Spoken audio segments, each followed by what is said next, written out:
Bonjour à tous. Donc aujourd'hui, je souhaite revenir sur une publication que j'ai faite où je disais: je veux crier au monde entier que la dépression n'est pas une maladie, mais une tristesse qui pleure et qui attend que quelqu'un l'entende. D'accord? Et donc il y a eu beaucoup de réactions à cette publication, et notamment des réactions qui disaient: ah là là, mais si, bien sûr que si, la dépression est une maladie. D'ailleurs, ça nous rassure beaucoup, nous qui sommes concernés, de savoir en fait que c'est bien une maladie, et du coup ça nous permet, alors attendez, ça nous permet de nous sentir crédibles quand on est concerné, d'accord? Donc le terme maladie nous permet de nous sentir crédibles quand on est concerné par la dépression, et du coup ça nous permet de nous déculpabiliser. Ok, alors en effet je suis d'accord. C'est d'ailleurs ce que j'explique à mes élèves, c'est-à-dire que moi je ne travaille pas du tout avec aucun diagnostic, parce que ce qui m'intéresse, c'est vraiment ce qui se passe pour la personne, en fait, là, maintenant, tout de suite, ce qui lui arrive, puisque c'est par rapport à des choses concrètes, comme des émotions, des comportements, etc. C'est sur ça qu'on va pouvoir travailler et donc changer son état, d'accord? Et je ne vois pas en quoi le diagnostic va me permettre de l'aider, d'accord? Le mot diagnostic. En effet, le terme maladie ou dépression permet de déculpabiliser les gens. Pourquoi? Parce qu'il y a un certain nombre de personnes qui ne comprennent pas leur dépression, qui pensent que leur dépression n'a pas de cause, d'accord? Qui se disent, bah, en fait, je suis tombée dans la dépression du jour au lendemain, alors que j'ai tout pour être heureux, par exemple. Et du coup, là, ils se disent, bah, il y a forcément une explication. Donc, vu qu'ils n'en ont pas, puisqu'il ne s'est rien passé qui justifie leur état émotionnel, ils se disent, du coup, bah, si on me dit que c'est une maladie, ça veut bien dire qu'il y a bien une raison à ma dépression. Ok?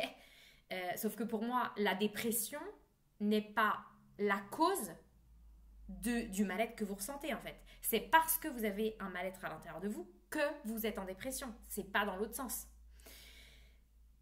Donc, qu'est-ce qui se passe? En fait, vous vous souvenez de mon schéma du vase émotionnel? Donc, il y a... Je ne l'ai pas repréparé, je vais le faire en vous parlant. Donc, en gros, nous naissons avec un vase émotionnel vide, on va dire. Donc là, j'ai fait un dessin absolument magnifique, vous allez voir. Donc, vous voyez, là, il y a un vase. Ok. Et en fait, ça, c'est les émotions que l'on va accumuler, en tout cas que l'on peut accumuler au fur et à mesure de notre vie, de la tristesse, de la colère, de la peur. Si ces émotions n'ont pas été libérées au fur et à mesure, si on a vécu des événements très douloureux et que la blessure émotionnelle n'a pas été soignée, eh bien en effet, on va accumuler ces émotions à l'intérieur du vase. Ok? Sans forcément en être conscient d'ailleurs. Et donc, qu'est-ce qui va se passer à un moment donné? Eh bien, à un moment donné, même si à mes 40 ans, a priori, il ne se passe rien d'extrêmement triste dans ma vie, eh bien peut-être qu'à 40 ans, le vase il est plein, et en fait c'est à ce moment-là qu'il va déborder. Donc ça va être pour ça que je n'ai pas une explication là dans mon présent qui justifie à quel point je me sens mal, mais n'empêche que en fait c'est toutes ces émotions qui se sont accumulées et qui à un moment donné font que le vase déborde et que la personne tombe en dépression. Parfois aussi c'est que ça peut être la petite goutte d'eau qui fait déborder le vase, d'accord? Donc c'est-à-dire que la personne va se dire, mais attendez, je me sens extrêmement mal juste pour ce petit truc-là. Et en fait, c'est pas juste pour ce petit truc-là, c'est que ce petit truc-là, en fait, a fait déborder un vase de plein d'émotions qui dataient et qui n'étaient pas digérées, ok?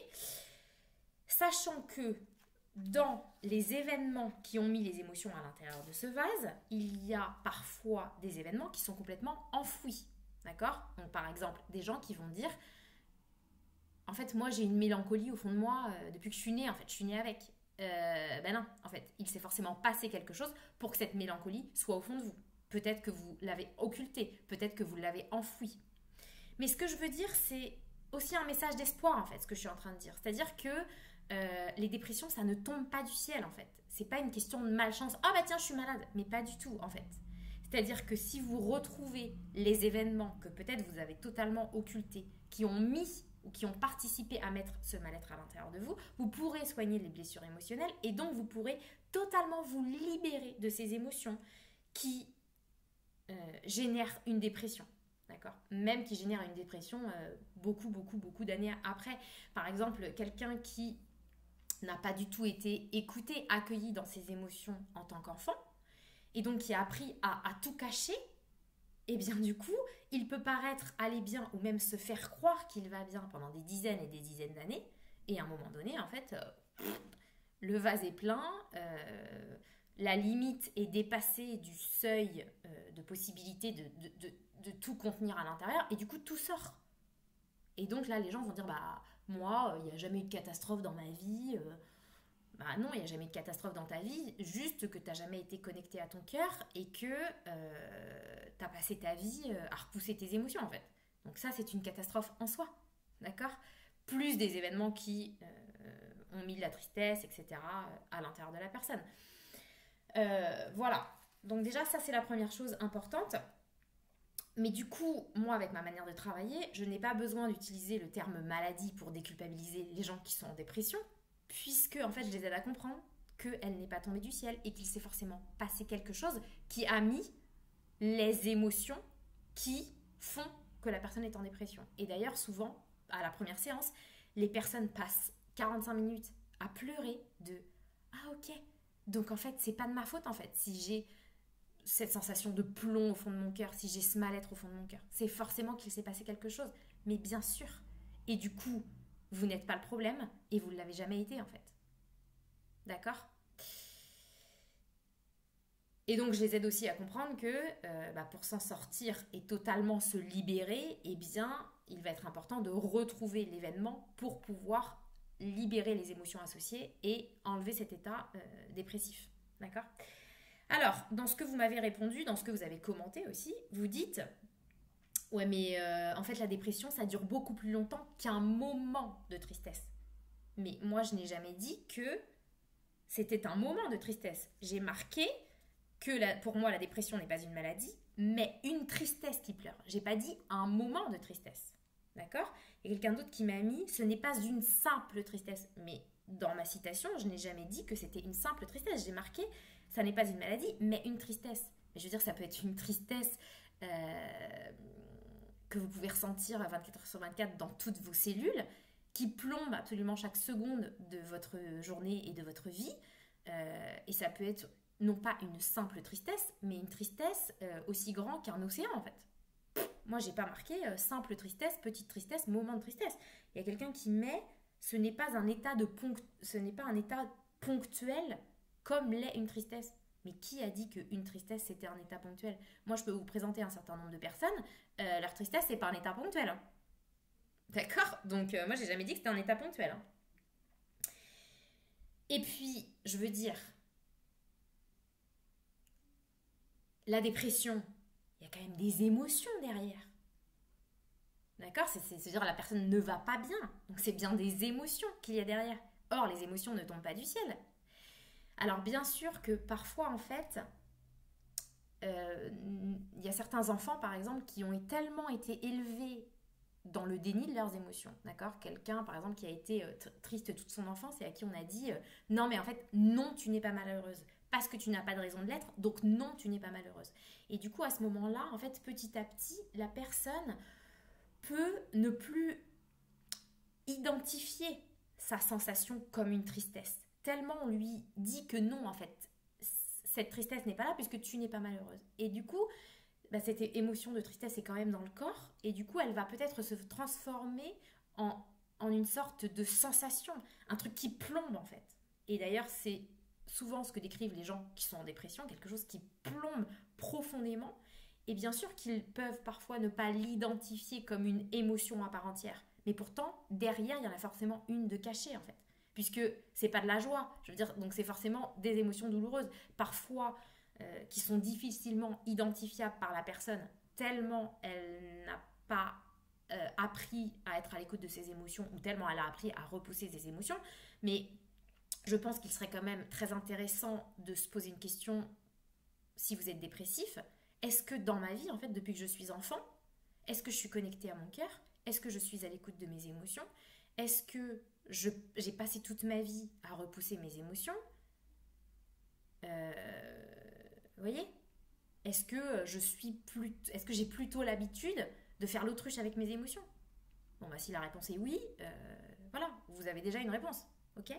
Et puis, il y a un autre commentaire, un message qui m'a été envoyé et on m'a dit ouais, mais du coup, si la dépression n'est pas une maladie, alors pourquoi elle se soigne avec des médicaments? Alors, ma réponse est la suivante.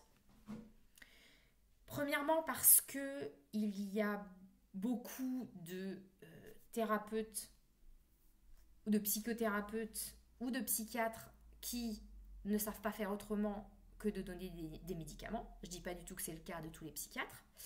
D'autre part, il y a aussi beaucoup de psychiatres qui ne sont pas allés au fond d'eux-mêmes écouter leur propre cœur, leurs propres émotions, donc qui ne sont pas en capacité d'accompagner les gens à écouter leurs propres émotions et à aller au fond de leur cœur.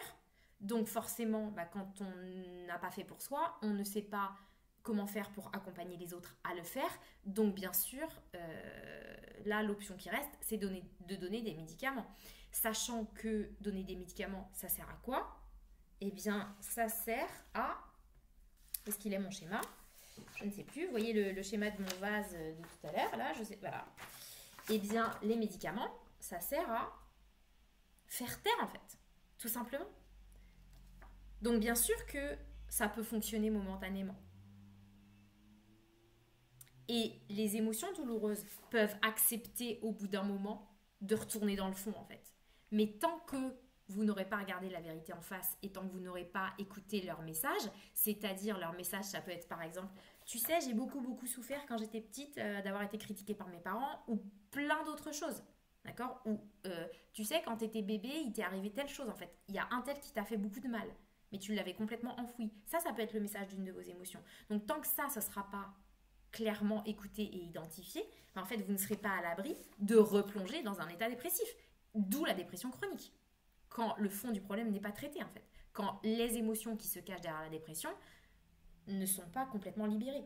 Alors, bien sûr, je ne suis pas du tout en train de dire que les psychiatres, tous les psychiatres n'ont pas fait de travail sur eux. C'est pas du tout ce que je suis en train de dire. Et bien sûr, il y a des psychiatres extraordinaires qui font du super travail et qui ont fait un travail sur eux. Mais il y a beaucoup de psychiatres qui peut-être n'ont pas été très au fond d'eux et du coup qui ne font pas de l'accueil des émotions, de l'écoute des émotions, qui ne font pas de psychothérapie, mais qui font uniquement, qui donnent des médicaments. Ok ? Bien sûr, pour passer un état extrêmement difficile, bien sûr que si c'est nécessaire de prendre des médicaments, de toute façon, moi, j'ai pas mon mot à dire là-dessus, il n'y a pas de souci. Je ne suis pas en train de donner mon avis sur les médicaments dans l'absolu. C'est juste que ça, c'est clair que ça fait taire les émotions. Ça, c'est sûr. Mais parfois, momentanément, ça peut être utile. Voilà ce que je voulais clarifier. Eh bien, écoutez, je vous dis à